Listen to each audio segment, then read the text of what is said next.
समझ रहा था कि मैं कर रहा हूँ। कोई भी काम करता था तो मैं ये समझता था कि मैं कर रहा हूँ, लेकिन आज मुझे पता लगा कि मेरे मन में तो आप अनंत बस रहे हैं। जो कुछ करवा रहे हैं आप ही करवा रहे हैं। हे प्रभु मुझे क्षमा करें।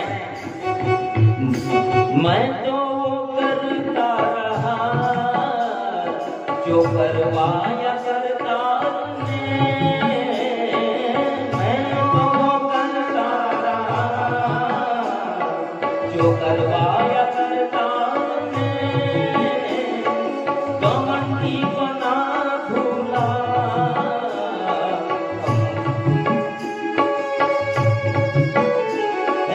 घमंडी बना भूला ये मोहांत संसार ने। काम करता तो करता रहे, काम करता तो करता रहे। मैं तो निमित्त हो गया, काम तो करता रहे। मैं तो निमित्त हो गया, काम करता तो करता रहे। मैं तो निमित्त हो गया, काम करता तो करता रहे। मैं तो निमित्त हो गया। मन जब आनंद हो गया, रोम रोम संत हो गया। मन जब आनंद हो गया, जय हो रोम रोम संत हो गया। मन जब आनंद हो गया,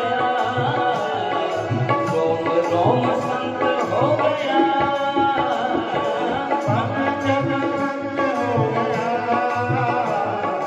रोम रोम संत हो गया। मन में आए हरि जब से, मन में आए हरि जब से। कण कण भगवंत हो गया। मन में आए हरि जब से, कण कण भगवंत हो गया। जब अनंत हो गया, रोम रोम संत हो गया। रोम रोम संत हो गया।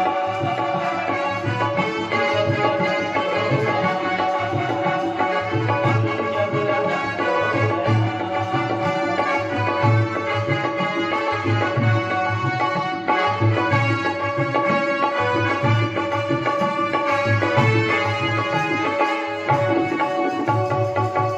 बोलिए अनंत नारायण भगवान की संप्राप्ति शक्रधनुष खांडवस्य चिदाहनम् मायस्य मोक्षोज्ज्वलना भुजंगस्य च मोक्षम्। इंद्र ने तपस्या करके और इंद्र से गांडीव धनुष लिया था और उस गांडीव धनुष से अग्नि वर्षा करके और खांडव का दाह किया, दहन किया। और वो चूंकि मय दानव और तक्षक नाग के अधीन था, वो दोनों उस अग्नि में जलने लगे। तो अर्जुन ने उनकी प्राण रक्षा की। चूंकि अर्जुन ने मय की प्राण रक्षा की तो वो बड़े संतुष्ट हुए और उन्होंने कहा मैं आपकी क्या सेवा करूं। अर्जुन ने कहा मेरा दायित्व था, आप जले जा रहे थे, आपके प्राण संकट में थे तो बचाना मेरा दायित्व था। मैंने किसी बदले की भावना से ऐसा नहीं किया है। मैदानों ने कहा कि मैं एहसान रखता नहीं हूँ, बताइए मैं आपकी क्या सेवा करूँ। बोले भगवान श्री कृष्ण है, सेवा का अधिकार उनको है, उनसे ही कहिए, वो जो बता दें वो सेवा आप कर देना।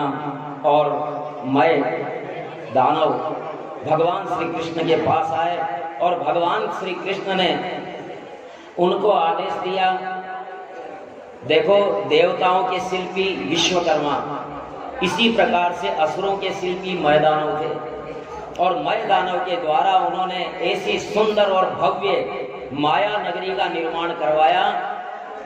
और चूंकि इंद्र के दिए हुए धनुष से वहां मैदान बना था, इसलिए उसका नाम इंद्रप्रस्थ रखा गया।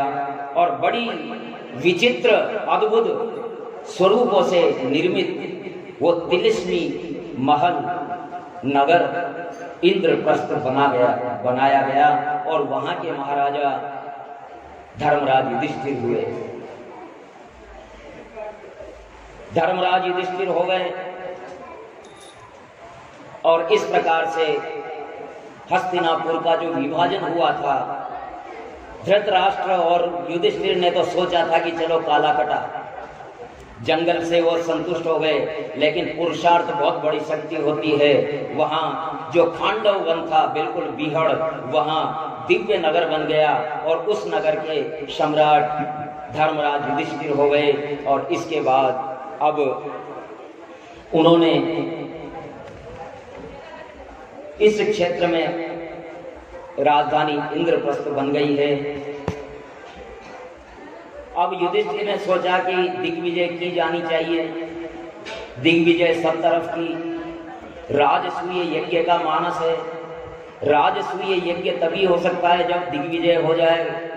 एक भी राज्य ऐसा न हो जो निरंकुश हो, सब तरफ विजय हो गए। केवल पूर्वी क्षेत्र रह गया था, मगध क्षेत्र, जो आधुनिक बिहार, बंगाल, झारखंड आदि राज्य इसमें आते हैं। ये मगध क्षेत्र जरासंध के अधीन था और भगवान श्री कृष्ण अर्जुन और भीम को लेकर के और वहां जाते हैं और अपनी युक्ति से जरासंध का वध करवाते हैं, उसका उद्धार होता है। और राजसूय यज्ञ एवं युधिष्ठिरो राजा जरासंध वधं विभो कृष्णस्य चानुभावन्तं श्रुत्वा प्रीतस्तम ब्रवीत्। परीक्षित ने सुखदेव जी से पूछा था कि प्रभु मैंने तो सुना है कि मेरे दादा युधिष्ठिर जी के द्वारा जो राजसूय यज्ञ हुआ था उससे सारे देव, सुर, गंधर्व, यक्ष सभी प्रसन्न थे और दुर्योधन प्रसन्न नहीं था। ऐसा क्यों? क्या चाहिए था उसको? सारा राज्य उसने रख लिया था, निर्मित जो भी उपयोगी था सब कुछ उसने रख लिया था, बिल्कुल खांडव प्रस्थ दिया था, बिल्कुल बीहड़ जमीन दी थी, फिर भी क्या कष्ट था?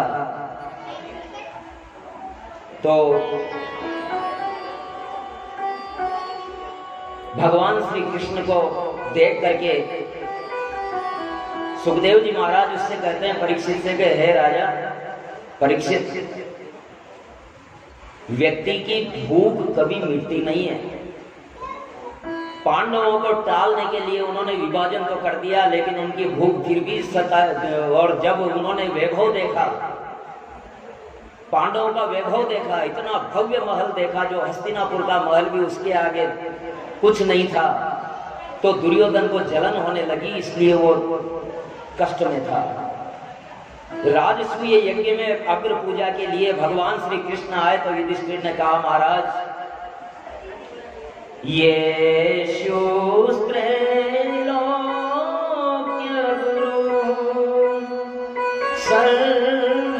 लोक महेश्वरा वहन्ति दुर्लभं लब्ध्वा शिरसेवानुशासनम्।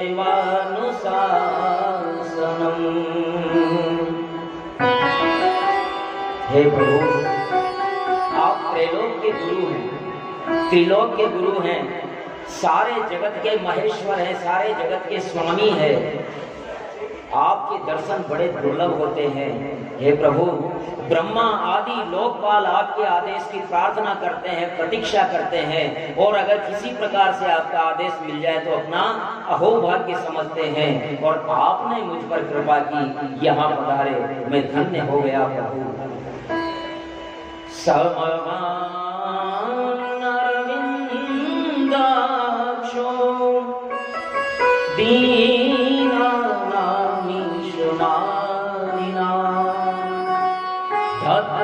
धत्तेऽनुशासनं भूमं तदन्यन्त विलम्बनम्। हे प्रभु, इस राज सूर्य यज्ञ में अग्र पूजा हम आपकी करना चाहते हैं, आपका आदेश चाहते हैं। भगवान कृष्ण ने कहा कि अरे हमारा क्या है, किसी को भी देख लो, बहुत बड़े बड़े व्यक्ति हैं, लेकिन सारे सभासदों ने केवल कृष्ण के लिए कहा, और कृष्ण की अग्र पूजा की तैयारी होने लगी। शिशुपाल ने आपत्ति जताई, शिशुपाल ने आपत्ति जताई कि ऐसा कैसे हो सकता है, अरे ये ग्वाला क्या करेगा। इस प्रकार से जब 100 अपराध पूरे हुए तो शिशुपाल का वध हुआ, उसमें से ज्योति निकली, भगवान श्री कृष्ण के शरीर में समा गई। इस प्रकार पूरे विधान से राजसूय यज्ञ संपन्न हुआ। किंतु हर बात में नकारात्मक ढूंढने वाले विपक्षियों का क्या करें। विपक्षियों के सरदार शिशुपाल ने भगवान कृष्ण की अग्र पूजा पर भी आपत्ति की और उसका उद्धार हुआ। और इस प्रकार दुर्योधनं वर्जयित्वा राजन् संशयसुरा हितं श्रुतं नो भगवन् तत्र कारणमुच्यता।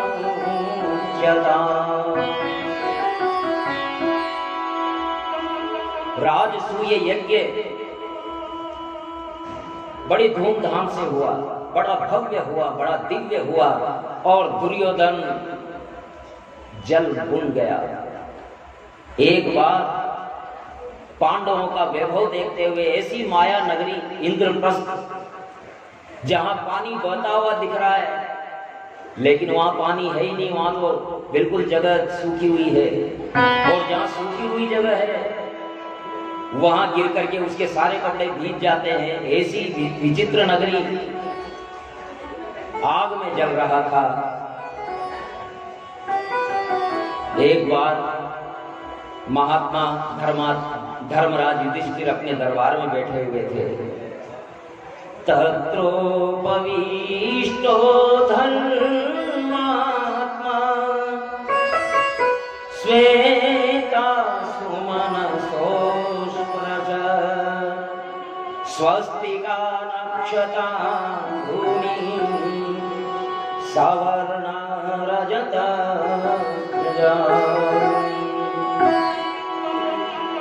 एक बार अपने दरबार में बैठे हुए थे, और उसी समय दुर्योधन हाथ में तलवार लिए हुए, बड़े घमंड में भरा हुआ, जो द्वारपाल, जो सेवक खड़े रहते हैं, उनको डांटता डपटता हुआ आ रहा था।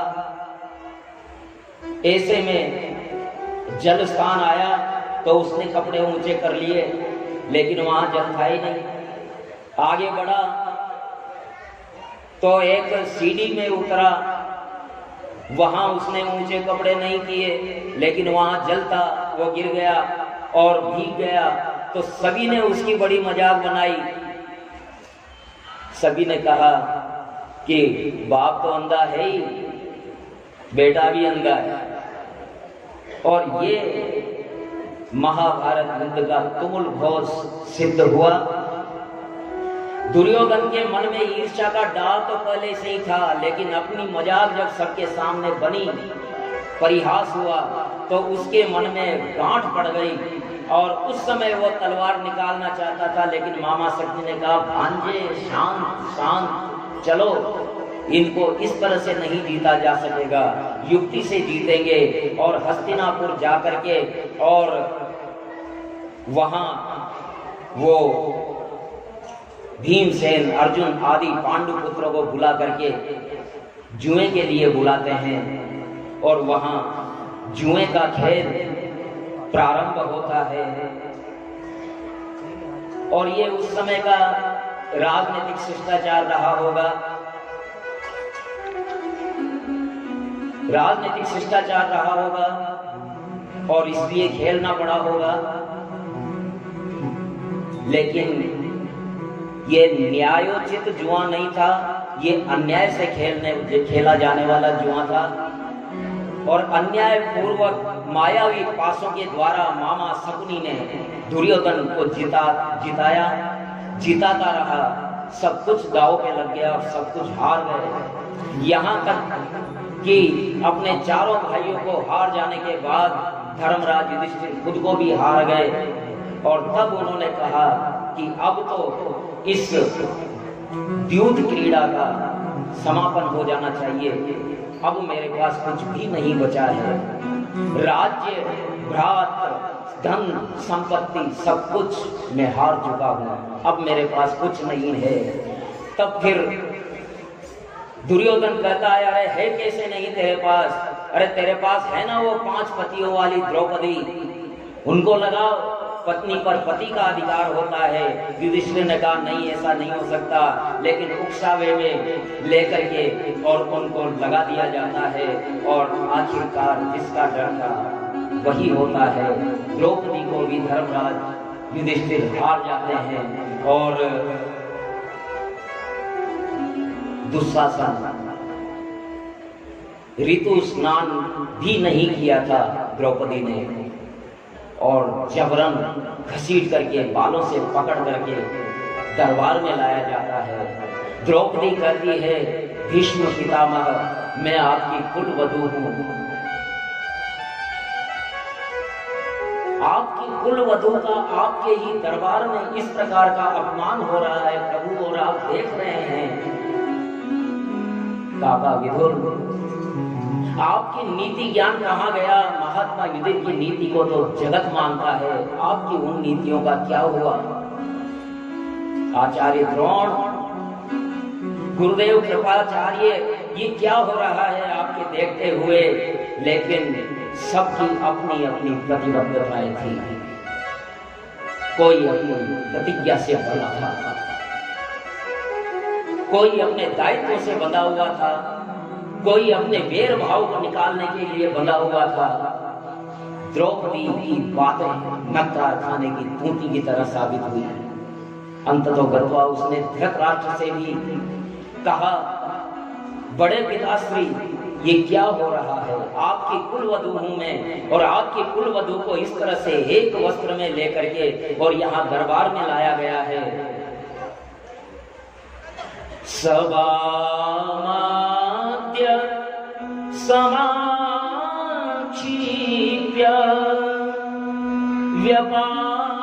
व्यपाकृष्टु प्रचक्रमे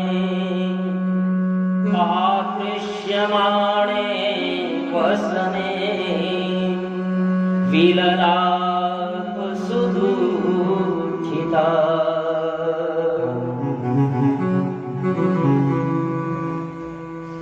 जब सबसे गुहार लगा चुकी द्रौपदी, किसी ने उसकी न सुनी। दुशासन ने कहा, हो गया तुम्हारा ड्रामा, अब आ जाओ इधर। और वो उसकी साड़ी खींचने लगा। आकृष्यमाणे वसने विललाप सुदुःखिता। जब खींचने लगा तो बड़ी दुखी हुई द्रौपदी। 5 पतियों की ओर देखा, भीष्म, द्रोण, कृपाचार्य, विदुर आदि सभी से द्रौपदी गुहार लगाती है, किंतु सबकी अपनी अपनी प्रतिबद्धता और उसके कारण कोई कुछ नहीं कर सका। सब ओर से निराश द्रौपदी। जब दुशासन उनके वस्त्र को खींचने लगा तो वो अबला कहां तक उस वस्त्रों को बचाती, पकड़ करके खड़ी रही। और तब द्रौपदी को हारे का सहारा याद आया, भगवान श्री कृष्ण को याद किया।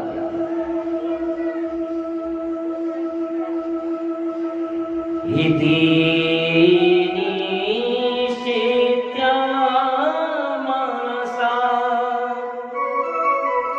शरणागतवत्सलम् मनसा चिन्तयामास देवं नारायणं प्रभुम्। सब ओर से निराश द्रौपदी शरणागत वत्सल भगवान श्री कृष्ण जी शरण जाती है और भगवान नारायण देव का चिंतन करती है। गोविंद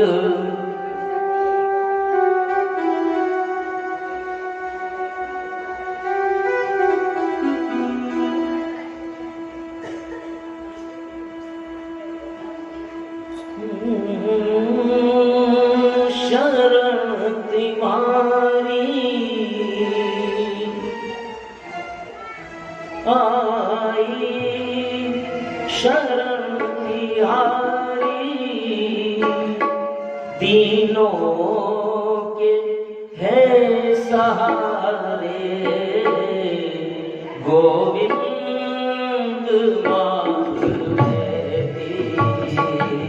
श्री कृष्ण है मुरारे गोविंद मांग श्री कृष्ण है मुरारे आई शरण तिहारी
हे गोविंद, मैं क्या करूं?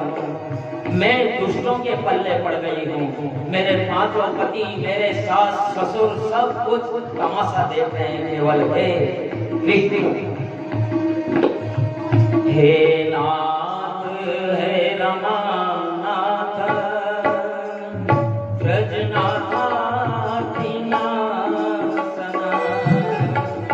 हे नाथ, हे रमानाथ, ब्रजनाथाधिनाथन, गौरवार्णवमग्नं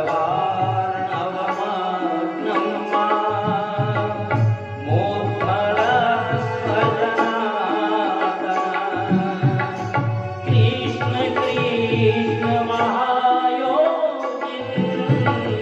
विश्वात्मन् विश्वभावना प्रपन्ना पाहि गोविन्द गुरु माते वसीलतिं पाहि शरण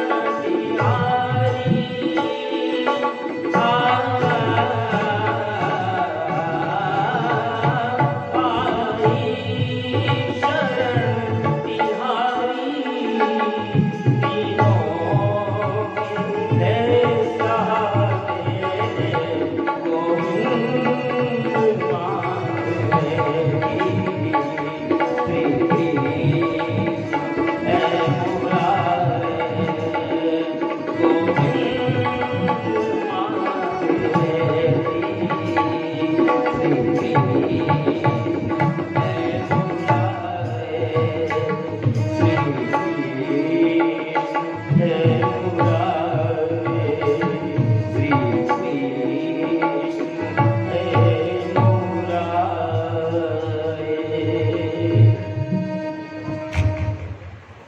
और सब ओर से निराश द्रौपदी जब कृष्ण भगवान की शरण में गई,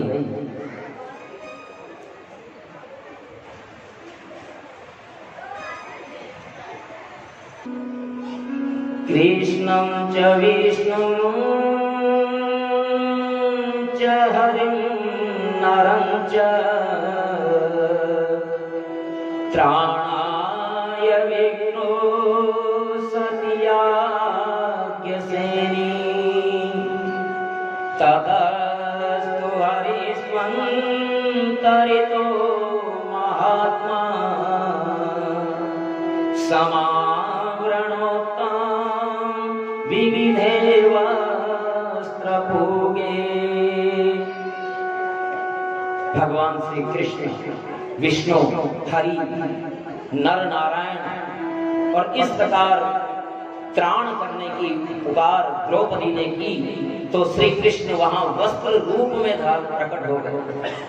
भगवान ने वस्त्रावतार ले लिया है, भगवान स्वयं वस्त्र रूप हो गए हैं और दुशासन का 10,000 हाथियों का बल खींचते खींचते खींचते थक गया, लेकिन द्रौपदी की साड़ी का अंत न आया और दुशासन सोचने लगा कि ये क्या हो रहा है, ये सारी ही की नारी है कि नारी ही की सारी है, नारी में ये सारी है कि सारी में ही नारी है, ये कुछ समझ में नहीं आ रहा। और वहां पहाड़ के पहाड़ लग गए साड़ियों के, लेकिन द्रौपदी को जो वो विवस्त्र करना चाहता था वो उसकी दुष्चेष्टा संभव नहीं हो पाई। और इस प्रकार भगवान श्री कृष्ण की कृपा से द्रौपदी का रक्षा हुई, लेकिन अंततः गत्वा उस जुए का परिणाम ये हुआ कि 12 वर्षों का वनवास और 1 वर्ष का अज्ञातवास पांडवों को लेना रहा। द्रौपदी के साथ में पांडव वन को चले गए और इसी वनवास के समय भगवान श्री कृष्ण ने सुना तो भगवान श्री कृष्ण उनसे मिलने आए। भगवान श्री कृष्ण का देव की तरह से पूजन किया पांडवों ने वनवास में। और कृष्ण भगवान से युधिष्ठिर आदि पांडवों ने कहा कि भगवान हमें ये पीड़ा क्यों हुई, इंद्रप्रस्थ का साम्राज्य मिल गया था हमें, लेकिन ये इस प्रकार हमारी दुर्बुद्धि के कारण, लेकिन हमारी दुर्बुद्धि भी क्यों हुई? क्योंकि विनाश काले विपरीत बुद्धि विपरीत होगी तभी ही विनाश काल आएगा। अगर बुद्धि विपरीत नहीं होगी तो विनाश काल आ ही नहीं सकता। और विनाश काल आया इसका मतलब पहले बुद्धि, इसलिए प्रभु हमारी बुद्धि ऐसी क्यों हुई कि हमने जुआ खेला और इस प्रकार से हमारी दशा हुई। कृष्ण भगवान बोले कि ये सब प्रारब्ध होता है और जो कुछ भी हो रहा है ना सब मंगल के लिए हो रहा है, इसलिए तुम चिंता ना करो। यहाँ तुम जंगल में हो, अनंत की गोद में हो। मैंने पहले भी बताया था इंद्रप्रस्थ की स्थापना से पहले कि ये सब जंगल कण कण में अनंत है और उस अनंत के अंदर तुम हो और तुम्हारे अंदर भी अनंत है, इसलिए अनंत का व्रत पूजा करो। ये अनंत का रूप मेरा है। सूर्य आदि ग्रह और आसमां जो कहे जाते हैं, पल विपल, दिन रात, पक्ष मास, ऋतु वर्ष युग, ये सब काल कहे जाते हैं, लेकिन ये सारे काल उस महाकाल के वश में है और वही महाकाल अनंत है। मैं वही कृष्ण हूँ जो पृथ्वी का भार उतारने के लिए अवतार ग्रहण करता हूँ, दुष्टों का नाश करके धर्म की स्थापना करता हूँ, साधुओं की रक्षा करता हूँ। आदि मध्य अंत मेरा कुछ भी नहीं है। कृष्ण हरि विशिव वैकुंठ सूर्य चंद्र सर्वव्यापी ईश्वर सृष्टि जो नाश करने वाले हैं, बनाने वाले हैं, विश्व रूप, महाकाल इत्यादि रूपों का जो मैंने अर्जुन को दर्शन करवाया था इंद्रप्रस्थ की भूमि पूजन के समय, वो मैं ही हूँ। योगियों को ध्यान करने के योग्य संसार रूपी अनंत, जिसमें चतुर्दश इंद्र है, 14 इंद्र है, अष्टादश 12 ज्योतिर्लिंग है, सूर्य है 12 ज्योतिर्लिंग है, 12 सूर्य है, 11 रुद्र है और नारद आदि 7 ऋषियों, समुद्र, विंध्याचल पर्वत, गंगा आदि नदी, वृक्ष, नक्षत्र, 10 दिशाएं, भूमि, पाताल, भूलोक, भुवन, सारे लोग जो कुछ भी है वो सब मुझ में है, अनंत में है। युधिष्ठिर बोले, हे प्रभु, अब आप अनंत व्रत का महात्म्य हमें सुनाइए। अनुष्ठान करने वाले प्राणी को क्या पुण्य होता है, उसका क्या फल मिलता है, मैं जानना चाहता हूँ। पूर्व काल में ये अनंत व्रत किसने किया, मृत्यु लोक में किसने प्रकाशित किया, ये सब विस्तार पूर्वक मुझसे कहिए। भगवान कृष्ण बोले, हे युधिष्ठिर, पहले सतयुग में एक सुमंत नाम का ब्राह्मण था। उसने वशिष्ठ गोत्र में उत्पन्न भृगु की सुंदर कन्या दीक्षा के साथ वेदोक्त विधि से विवाह किया था। थोड़ा समय बीता और उस दीक्षा ने एक अनंत लक्षणों वाली सुशील कन्या को जन्म दिया।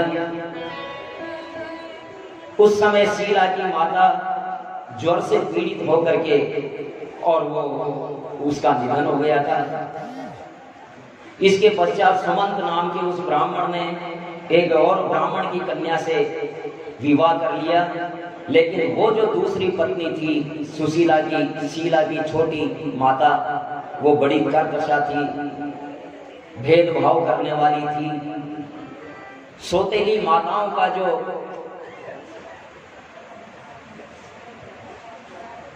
अवमूल्यन हुआ है सौतेली माताओं का।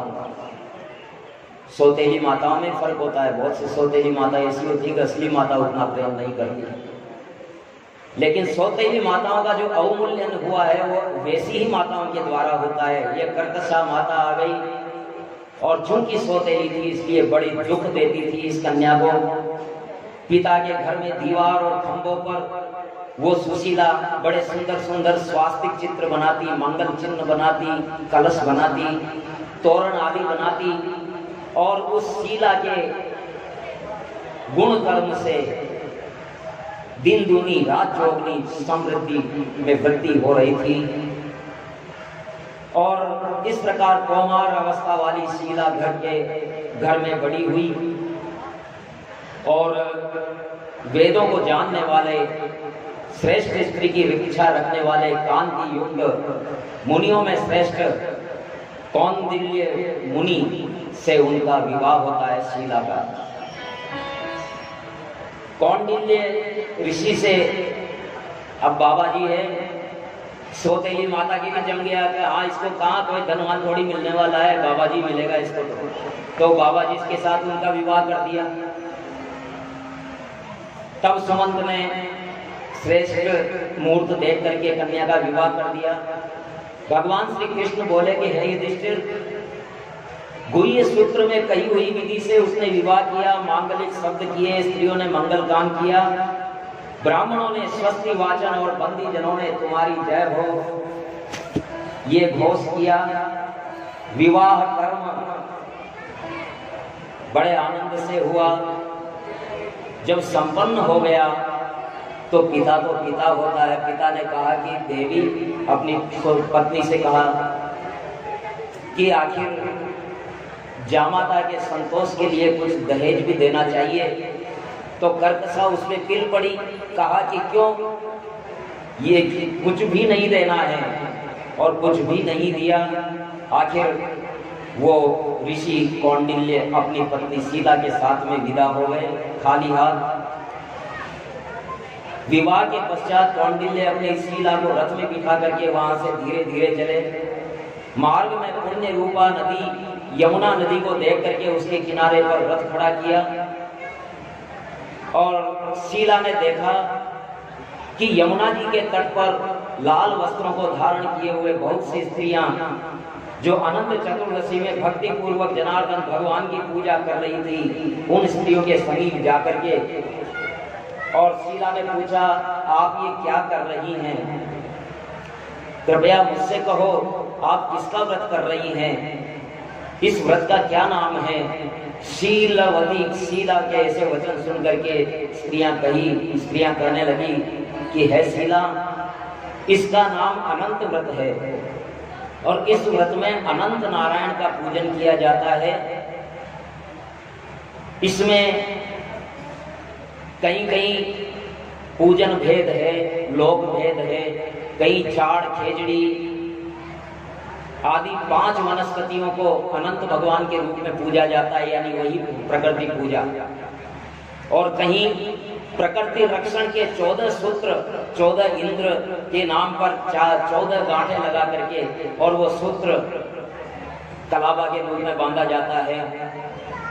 कुल मिलाकर के ये प्रकृति पूजा का नाम ही उस विराट की पूजा का नाम, जिसका न कभी आदि हुआ है न कभी अंत होगा, उस अनंत की पूजा का नाम अनंत की पूजा है।